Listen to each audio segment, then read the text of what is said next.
Convidamos para que se dirija à mesa o senhor Rainer Andrade Marques, professor do curso de Direito desta instituição, que atuará como mediador da palestra.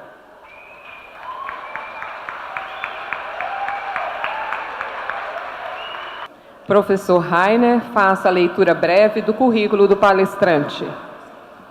Boa noite à minha família católica Orione. Eu quero agradecer à Faculdade Católica do Orione, em nome do professor Daniel Cervantes, por me agraciar como mediador da palestra que essa maravilhosa pessoa vai ministrar aqui agora.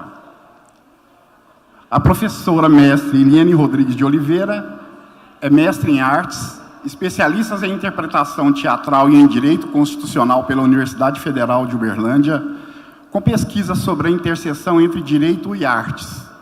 Graduada em direito pelo Centro Universitário de Patos de Minas, compõe banco de pareceristas em projetos culturais incentivados pelo Ministério da Cultura desde 2011, bem como pelo Fundo de Apoio à Cultura, pelo Distrito Federal desde 2017. Membro efetivo da Rede Brasileira de Direito e Literatura desde 2015.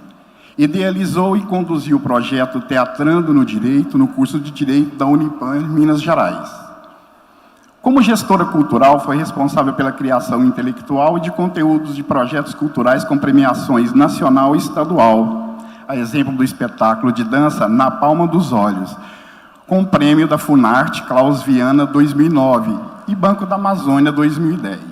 Em que atuou como atriz durante a montagem e primeira temporada, e de teatro Sol nos Olhos, Prêmio Funarte Miriam Muniz 2009, em que foi autora tanto do projeto selecionado quanto dos contos Era Dia de Estreia, e Amélia, material base do planejamento original de montagem. Atua nos seguintes temas: direito e teatro, gestão cultural, valorização dos profissionais cenotecnóticos. Professora Eliane, por favor.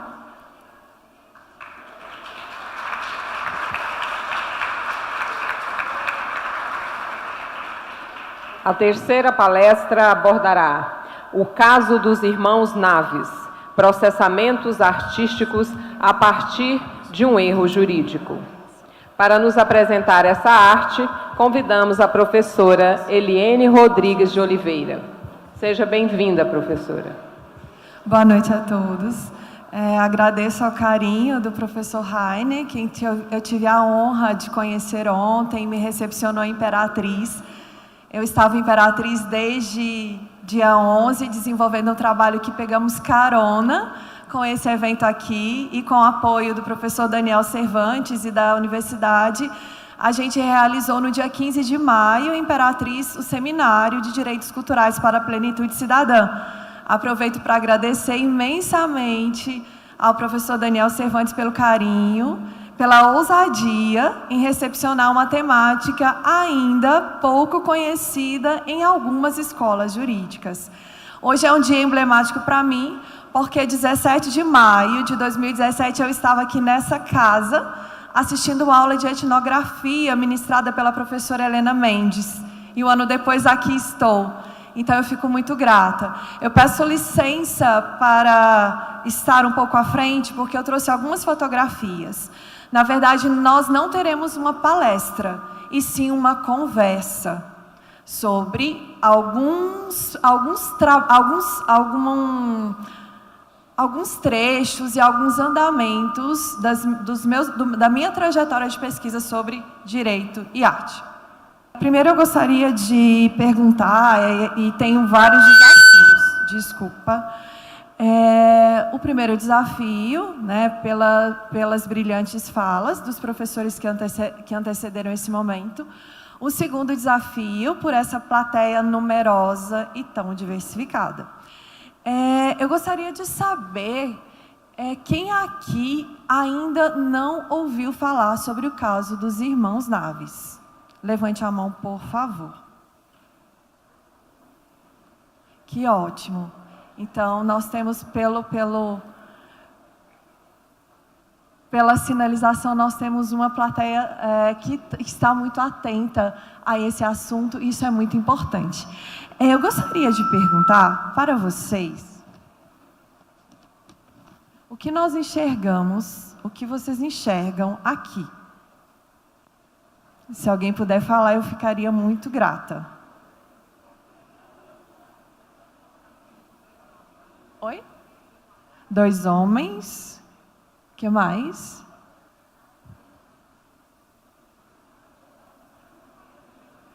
Um livro. O que mais? Bom, no primeiro momento a gente enxerga um livro. E só que esse livro ele é muito importante. Ele tem uma característica de monumento. E na trajetória dessa pesquisa, e de que lugar eu falo? Essa pesquisa de Direito e Arte, ela tem um lugar no próprio direito. Nós herdamos uma linha de estudo dos Estados Unidos, na década de 1960, que é a linha de estudo sobre direito e literatura. E hoje no Brasil, em várias escolas jurídicas, essa linha de pesquisa tem se movimentado, que bom, né? E tem se ampliado para vários outros trabalhos.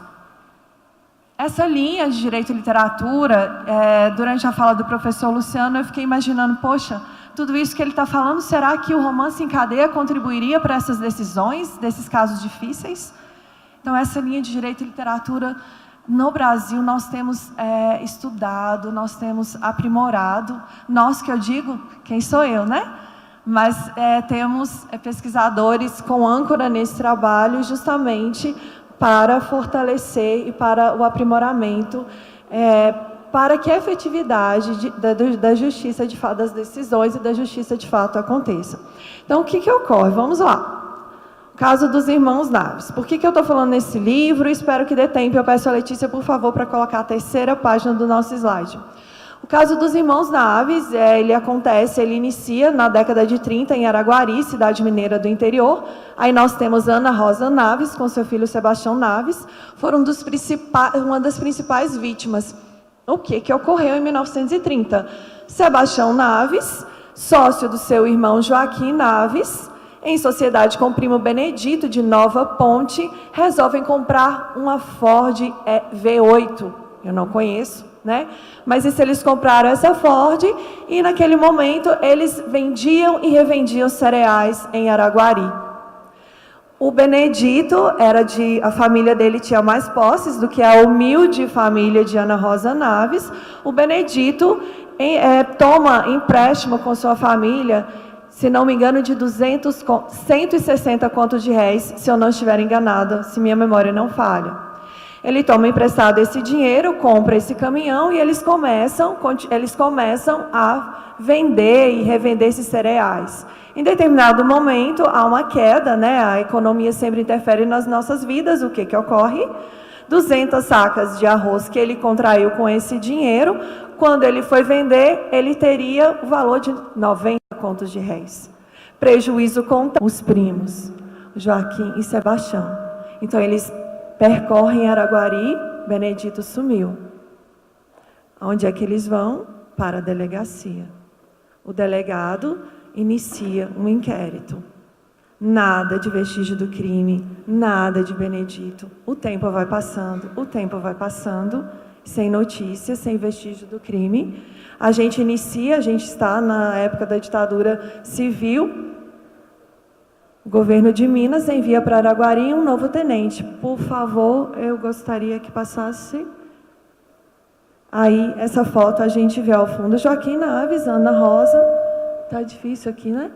E Sebastião. Pode deixar aí, tá, Letícia? Então, essa família começa a viver uma via sacra, porque o primo deles não aparece. Vem um tenente, né, o tenente Vieira, e instaura um novo inquérito. O segundo inquérito começa a apurar os fatos, sem vestígio de crime. Ele não observa o testemunho de algumas pessoas, um nome chamado Prontidão, um senhor chamado Prontidão, que diz: opa, eu vi, tem rastros do Benedito. O Benedito foi para Uberlândia, num posto X, tal dia ele estava assim, até um cachorro foi atrás dele, ele passou para aquelas bandas de lá. E aí a linguagem que está nos autos processuais é a nossa linguagem caipira, mas caipira naquele sentido que o Antônio Cândido nos traz. Não o caipira que a gente, às vezes, deslegitima. Então, nos autos processuais tem todo esse linguajar. O tenente, ele não observa esse depoimento do prontidão, chama a dona Ana para o interrogatório, vai colhendo depoimentos, não tem vestígios, não tem nenhum rastro de onde é que Benedito foi parar, mas também não tem nenhum sinal de qualquer crime. E aí, o que esse tenente faz? E eu acho que aqui tem alunos da psicologia, e quem se interessar pode ser um assunto muito interessante para a pesquisa. Ele começa a criar uma história. O tenente passa a datilografar uma história. E que, se a gente for pensar, é uma literatura que tornou-se um caso jurídico. Então, o que o tenente faz? Olha que loucura, que estranho esse nosso Brasil de 1937. Ele passa a torturar famílias, testemunhas, para que todos confessassem um crime, a iniciar pelo prontidão. O prontidão foi um que mudou o seu depoimento. À medida que ele tinha dito no primeiro depoimento, que tinha visto um homem X, que era o Benedito em Uberlândia, ele muda o depoimento e assina. As esposas de Joaquim e Sebastião, elas passam a prestar os seus depoimentos. Sebastião e Joaquim Naves, nesse momento, são presos, porque com esses depoimentos, uma denúncia é apresentada e simplesmente os irmãos são presos e passam a ser torturados. Então, por conta do nosso tempo, não vou falar tantos detalhes, o que ocorre? Em novembro de 1900, isso foi novembro de 1937, tá? Então, em janeiro, nesse intervalo de novembro até janeiro do outro ano, a família começa a ser muito cruelmente violentada. Ana Rosa Naves, inclusive, por 2 vezes, procura um advogado chamado João Alamy Filho, que é o autor desse livro. Pela primeira vez, o Alamy fala: não, eu não posso defender, isso não faz parte dos meus princípios. Toda a comunidade já estava acreditando que ocorrera um latrocínio. Então, esse tenente, ele começou a criar uma historieta como se os primos tivessem matado Benedito, colocado o dinheiro dentro de uma lata, atravessado a Ponte Veloso, enterrado esse dinheiro em local X, e para dar força a essa história que ele cria, Sebastião e João Naves tinham que confessar. E eles confessavam de que modo? O Joaquim Naves teve que desenterrar sem unhas, pelas torturas que na delegacia arrancaram todas as suas unhas, ele teve que desenterrar essa lata imaginária, com os imaginários 90 contos de réis dentro dessa lata, em determinado local que o tenente Vieira simplesmente chegou e falou: aqui, cava essa terra. Então, isso foi o mínimo. Como eles não confessavam e falavam: somos inocentes, Ana Rosa com eles: somos inocentes, eles presos, violentados, nem precisa de relatar muito mais, terem os dentes arrancados foi o mínimo, comerem vidros triturados. Sebastião, o organismo do Joaquim Naves conseguiu resistir por muitos meses esse alimento, sal, Ana Rosa vai pela 2ª vez à casa do João Alamy. Pelo amor de Deus, olhem aquela senhora. Pelo amor de Deus, nós somos inocentes. A minha família é inocente. Meus filhos não fizeram isso. O João Alamy, muito ético. E nesse momento, pela 2ª vez, ela estava acompanhada de um senhor de posses. João Alamy, muito ético. Olha, sinto muito por sua dor, mas não faz parte dos meus princípios, não posso defender vocês. Agora imagine, uma cidade pequena, e o João Alamy descreve no livro que era uma cidade pacata, tida como Arraial da Ventania, pela poeira na época. Imaginem só, os costumes dessa cidade, ouvindo os ruídos de toda essa tortura na cadeia local, O advogado, com esse conflito, porque também ele não acreditava na inocência, o que ocorre? Tenente Vieira simplesmente prende Dona Ana por 8 dias. Essa sexagenária foi presa por 8 dias, momento em que ela foi violentada sexualmente na frente dos filhos. Quando ela sai desses 8 dias, depois de 8 dias de violência e assistindo aos filhos serem violentados, o que Dona Ana faz? Quem é que se arrisca? Ninguém. Dona Ana vai novamente à casa do João Alamy Filho. Só que dessa vez, ela não estava procurando um advogado para defendê-la e aos seus filhos. Ela estava desconfigurada, segundo Alamy relata no livro, ela só precisava de um amparo. Pelo amor de Deus, eu preciso de um lugar para eu ficar. Alamy Filho a acolhe, ele e sua esposa, e ele relata no livro, Heloísa teve o colo daquela avózinha. Alamy resolve ouvi-la. Acolhe essa mulher na sua casa e, ouvindo-a, fala: eles são inocentes, eu vou defendê-los. Então, naquele momento, essa família passou a ter um amparo de um advogado. Agora, imaginem o conflito também desse advogado. Então, o que ele faz? Entra com habeas corpus. Eu acho que eu falei trocado, né? Estava inquérito. Entra com habeas corpus, é negado, a denúncia procede e eles continuam na tortura. E aí isso se estende por muitos e muitos e muitos dias.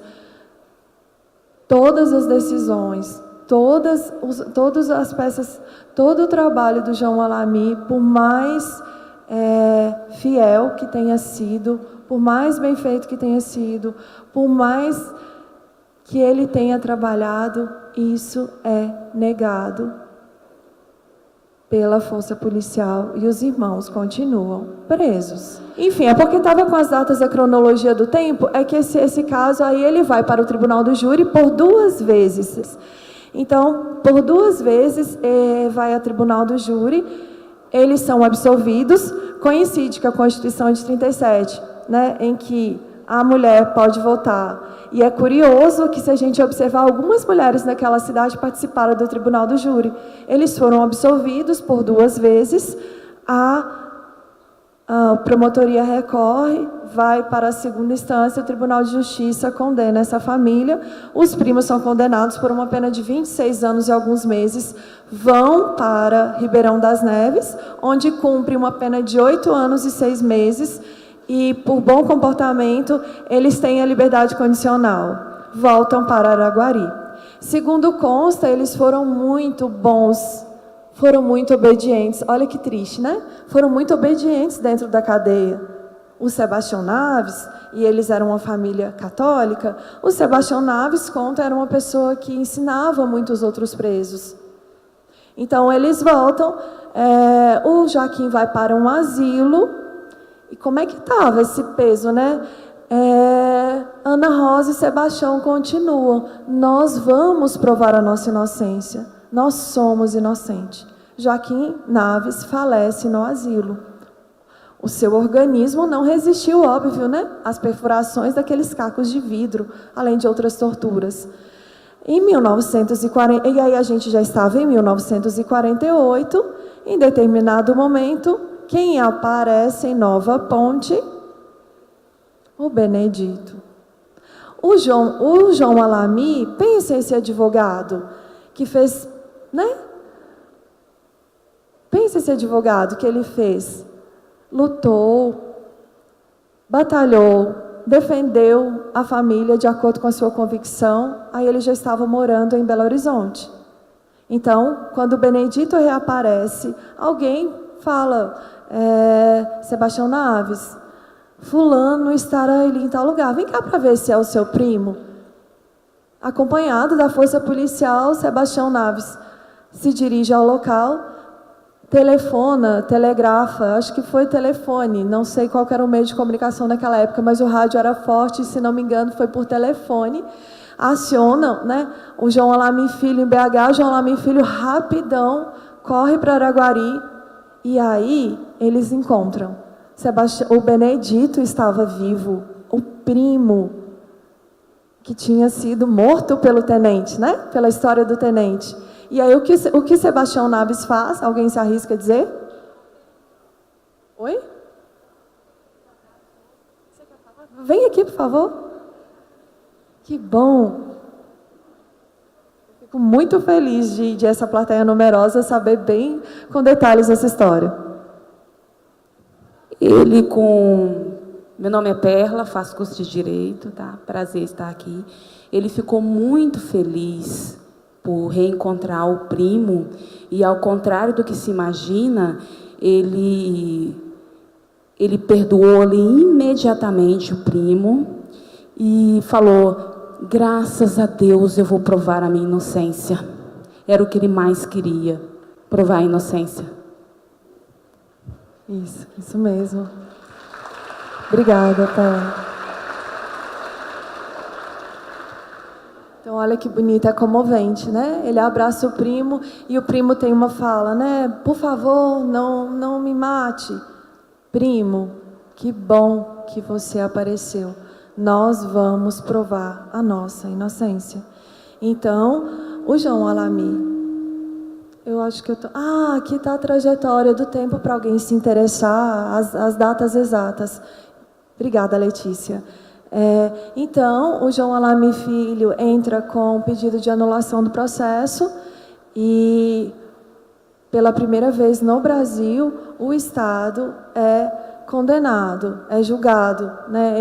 Ele vai indenizar uma família por um erro judiciário, um crime inexistente. Só o que ocorre. Além disso tudo, naquele momento começa um bombardeio de notícias e publicações. Em que sentido? Dizendo que o João Alamy Filho era um advogado roceiro e sem cabedal. Além disso tudo que aconteceu, o Tribunal de Justiça, os pensadores jurídicos, a crítica, em especial teatral, e os jornalistas, lógico, né? Procuraram quem? O bode expiatório novamente foi o João Alamy Filho. Então, o João Alamy Filho não foi um advogado competente. O João Alamy Filho não soube, ele não defendeu aquela família. E aí, o que o João Alamy faz? Enquanto, né, a gente sabe que a justiça é muito rápida, né?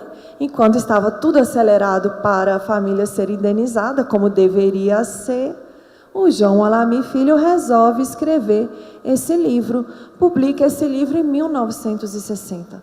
Só que não é um livro simplesmente relatando a história. Se a gente ler esse livro de trás para frente, a gente vai observar que João Alamy Filho estava querendo contar e deixar para todos nós: eu fui um advogado que dei o meu sangue, que cumpri com o meu juramento, que agi com honestidade, que procurei todos os meios para promover a justiça. E por que eu falei que esse livro ele é um monumento? Aqui, dentro desse livro, tem trechos dos autos processuais. O João Alamy Filho faz uma dedicatória nesse livro, fala que esse livro não tem um estilo literário.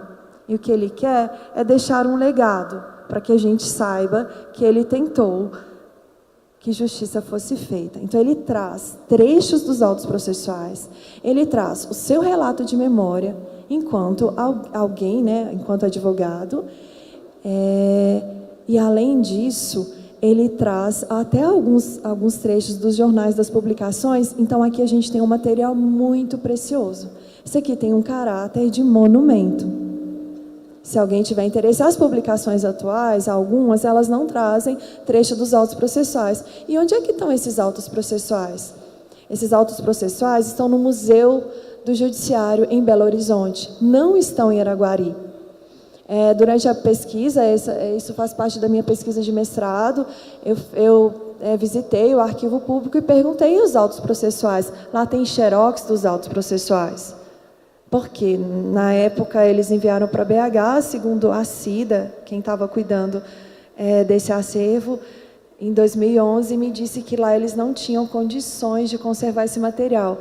Se alguém tiver curiosidade, lá no Museu do Judiciário, a gente não tem condições de manusear esse material. Então, de acordo com Legoff, alguns estudiosos sobre memória social, Peter Burke, se a gente for por esse olhar, é possível sim considerar que esse livro é um monumento, que os autos processuais são um monumento, são registros da nossa história. E para por aqui, como é que está o nosso tempo?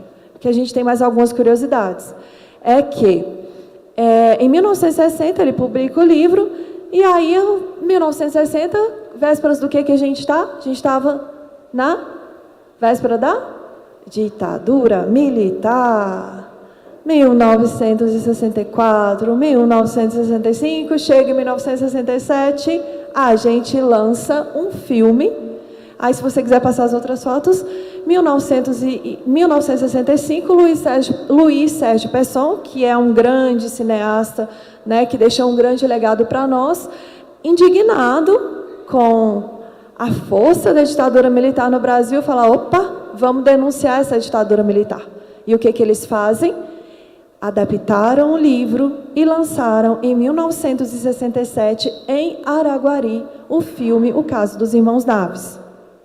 Esse filme, eu tive o privilégio de entrevistar o Bernadette, foi um dos co-roteiristas. Segundo o Bernadette, o filme é feito para que...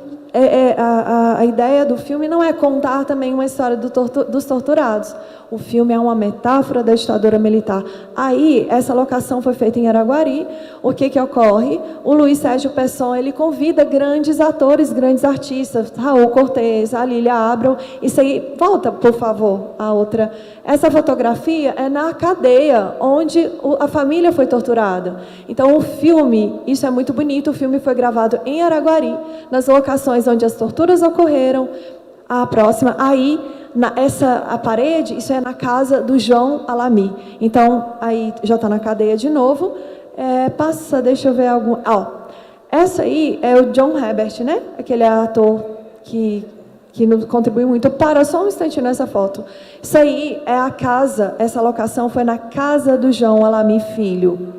E aí, por que isso é importante quando a gente fala monumento? Guardem isso. Aí pode ir passando essas fotos, se vocês quiserem. O que o filme nos traz nesse caso? Ele não só retrata uma história, ele não só denuncia a ditadura militar, mas em 2013 a gente tem um dado muito curioso, porque a gente está no momento, né, nos direitos culturais dos nossos, de valorizar e preservar os nossos patrimônios imateriais. Essa casa foi uma casa da década de 20, com toda uma arquitetura muito interessante nessa locação e que estava em processo de tombamento em Araguari e simplesmente foi demolida. Um antigo bar chamado Relicário. Pode deixando passar. Aí vocês vão ver, essas fotografias são cenas do filme. Enquanto eu vou falando, fiquem à vontade. Então, a antiga casa do João Alamy Filho foi demolida e em 2013 houve uma decisão inovadora em Minas de que o registro ele tem o valor do tombamento. Então, o proprietário atual dessa casa foi condenado por uma indenização. Mas por que eu estou falando isso? O que tem a ver isso com o caso dos Irmãos Naves? Porque um dos argumentos, né, que está na sentença é que, inclusive, essa casa foi locação do clássico filme O Caso dos Irmãos Naves. E daí, se a gente observar os trabalhos artísticos que nós fazemos com um cunho social, eles são aparatos de memória. E vejam bem, de 1967 até 2003, quem diria que a fotografia de um filme fosse contribuir para uma decisão? Só que não para por aí, né? O filme foi lançado e ele tem uma carreira, em especial nas escolas jurídicas. O Jean-Claude Bernadette, ele fica muito feliz, tá, pessoal, quando a gente o aciona para falar sobre isso. Esse filme inspirou outros trabalhos artísticos. Um aluno da USP, estudando sobre a reforma do Código Penal, se não me engano, de 48, perdão aos nossos estudiosos se eu estiver falando errado, mas estudando sobre a reforma do Código Penal, ele toma nota de que ocorreu o caso dos Irmãos Naves, e ele fala, opa, Então, publicaram um livro, teve um filme, que é que está faltando? Uma música. Vou fazer a letra de uma música. O nome dele é Antônio, Doutor Antônio. E hoje ele está no meio empresarial. E aí, Letícia, por favor, coloque para a gente a música Sulino. Então, ele faz a letra de uma... Ele escreve a letra de uma música e fala, poxa, eu não sou da música, procura um cantor de viola caipira chamado Sulino e vejamos o que ocorre, por favor. Se a gente tiver tempo... Quanto tempo eu tenho ainda? Cadê o Rainer? Tem? Ótimo.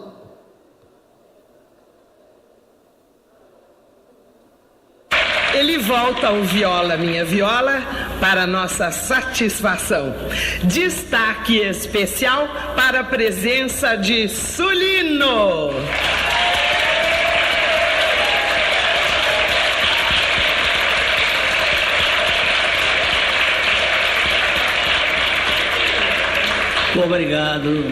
Obrigado pelos aplausos e por vocês ficarem todos de pé. Muito obrigado.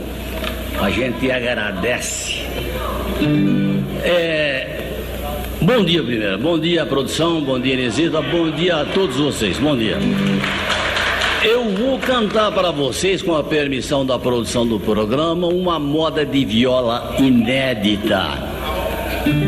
É uma moda de viola que nós escrevemos recentemente e eu gostaria que vocês atentassem para o enredo. O título é Erro Judiciário.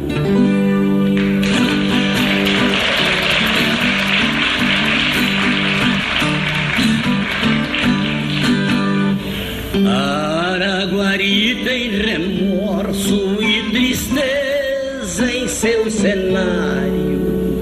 O ano de 37 manchou o seu calendário. Quando uma pobre família, por erro judiciário, viu seus filhos amargando o rigor penitenciário, pagando como se fossem assassinos sanguinários, detidos injustamente, sofreram sendo inocentes, como Jesus no Calvário.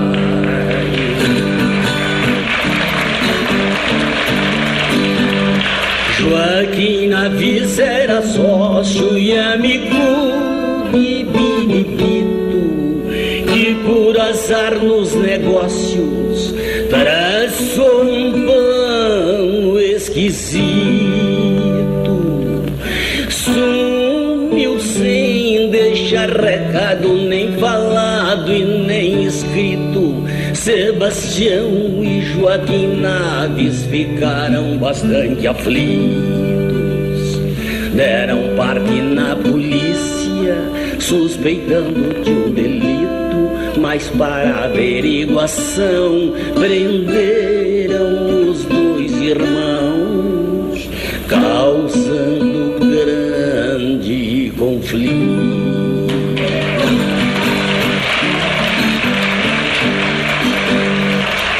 Os dois jamais esperavam o terrível desatino. Por medo e desespero choravam como meninos. O delegado do caso suspeitou de latrocínio e, sem ter nenhuma prova, abusou do raciocínio e fez com que os irmãos Naves mudassem os seus destinos. Presos e serviciados confessaram obrigados que eram os assassinos.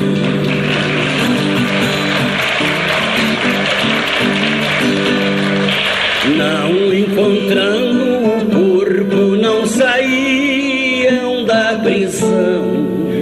Sua mãe também foi presa na fria investigação. Sem saber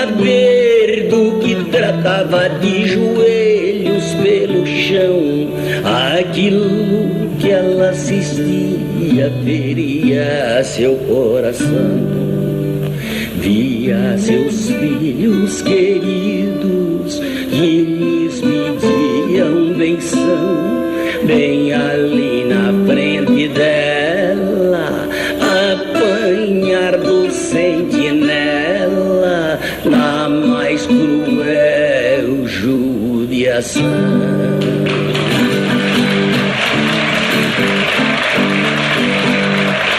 Não há mais crime sem prova, deste caso a lei nasceu.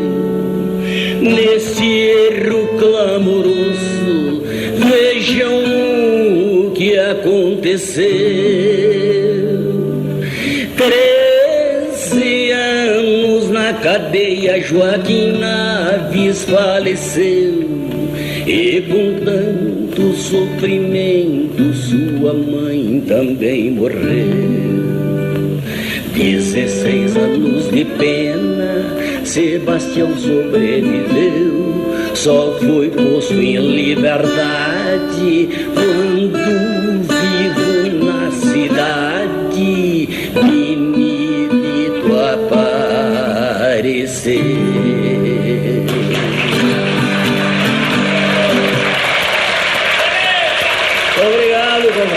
Então, essa música é um registro que a gente tem, mas se a gente observar, tem a influência das memórias, né, e do que a gente conta, né? Tem, se a gente olhar de acordo com o que está escrito no livro, com os autos processuais, tem algumas alterações. Isso faz parte da nossa oralidade, né? Então tem esse dado curioso. Essa música, o Sulino não gravou. Ao que me parece, esse é o único registro que a gente tem dessa música na voz dele. Em 2004, 2 cantoras, Leide e Laura, de Mato Grosso do Sul, gravaram essa música, e essa música tem em CD. Além da música também, em 2006, se não me engano, um grupo de teatro de Araguari, tem pessoas emocionadas ali? Um grupo de teatro de Araguari faz a montagem do espetáculo teatral, né? E aí eles trazem uma abordagem que é muito legal, dá para perceber que eles fizeram pesquisas com os recortes de jornais, eles fizeram essa montagem. Em 2010, um artista chamado Jair Naves, que curiosamente é dessa família, ele assiste ao filme, e eu não sei se vai dar para passar o trecho do documentário. Chama Araguari, o que foi que aconteceu. Vocês querem assistir o trecho desse documentário? Oi? Sim? Então, por favor, Letícia, o Araguari, o que foi que aconteceu.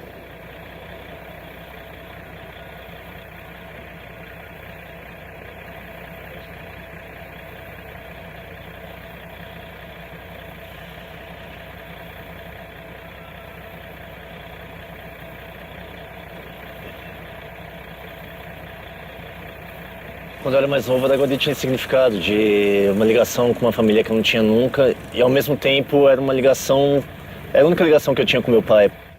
Mais de uma vez já aconteceu de eu estar andando na rua brincando com meus amigos aqui e vi um senhor qualquer que eu nunca tinha visto na vida me abraçar e começar a chorar, assim, porque eu lembrava muito meu pai, sabe? Toda vez que eu vinha para a cidade ter um fantasma, ter a sombra do meu pai pairando, eu ouvi muitas histórias dele. E basicamente tudo que eu sei a respeito dele são de histórias que eu ouvi aqui.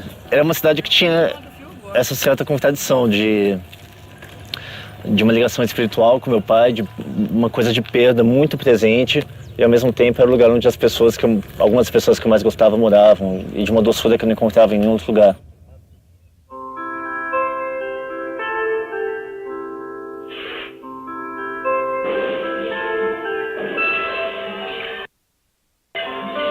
E uma coisa que foi determinante para que eu começasse a falar sobre a cidade foi ter visto o filme do Luiz Sérgio Pesson, O Caso dos Irmãos Naves.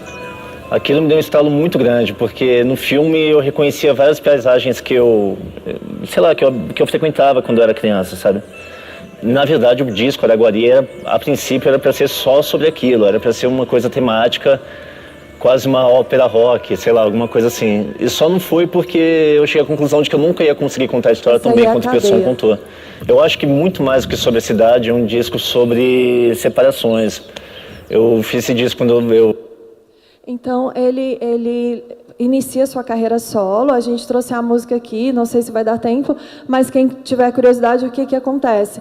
Ele pega 48 segundos do áudio do filme, que é uma cena de violência, e coloca na música chamada Araguari, o que foi que aconteceu, dentro desse EP chamado Araguari. Ele inicia uma carreira solo. Jair Naves é um cantor bem premiado, bem reconhecido no rock. Então, essa música, ela nos traz esse dado. E os outros discos dele, para os iniciados nos Irmãos Naves, é muito interessante a gente ter esse olhar, porque a capa de um disco, ele coloca, enquanto a gente estiver cavando o chão com as unhas. E aí, quem é iniciado nos Irmãos Naves e assiste o filme, é muito forte a cena do filme. Então, teve esse trabalho que nos brinda, e a minha fala é nesse lugar. O que significa esses trabalhos artísticos todos que nos trazem dados e que foram inspirados a partir do caso dos Irmãos Naves? A meu ver, o livro nos traz uma importância gigantesca, né? Durante a escrita do roteiro do filme, João Alamy Filho esteve em reunião com Bernadette e Luiz Sérgio Pesson, mas, segundo o Bernadette, naquele momento, o João Alamy Filho não achou muito interessante. Não é que não achou muito interessante o filme, era como se ele não fosse o herói do filme, segundo Bernadette.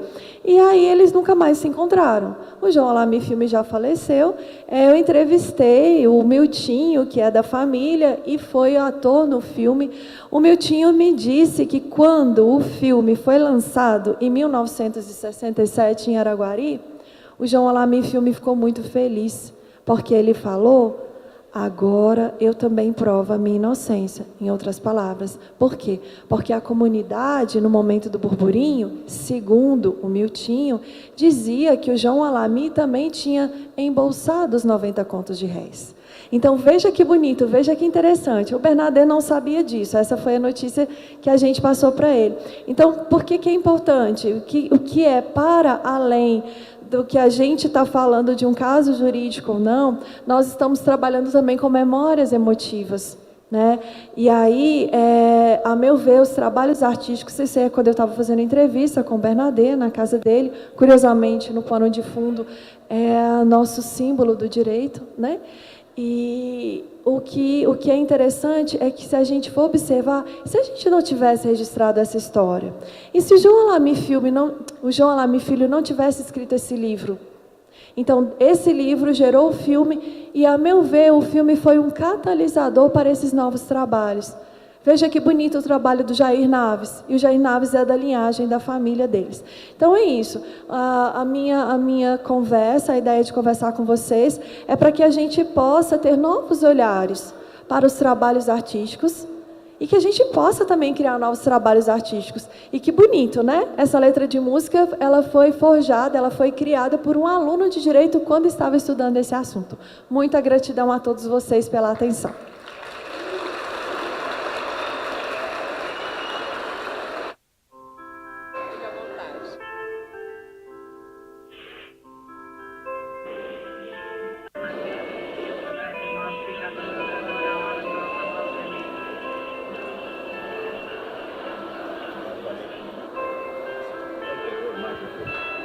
Professora Eliane, eu quero parabenizá-la pela exposição. O caso dos Irmãos Naves é uma leitura obrigatória para todo acadêmico de direito e também representa um dos maiores erros do nosso judiciário. A senhora expôs com muita propriedade a repercussão social e o legado cultural que os Irmãos Naves nos deixou. E eu estava conversando agora há pouco com o Dr. Zé Hilário, que é também nosso professor aqui na faculdade, e ele estava me dizendo que tem parentes próximos dos Irmãos Naves morando aqui em Araguaína, inclusive explora atividade comercial. Então fica a sugestão para a senhora conversar com o professor Zé Hilário, para que ele possa falar com a senhora a respeito desses parentes, para a senhora entrar em contato com eles e enriquecer a sua pesquisa, viu, que foi ótima. Muito obrigado, agradeço demais a sua presença em nome da Faculdade Católica Dom Orione, e a senhora já fica convidada para outras oportunidades, a senhora me expor, tá? Outras pesquisas e outros assuntos. Muito obrigado.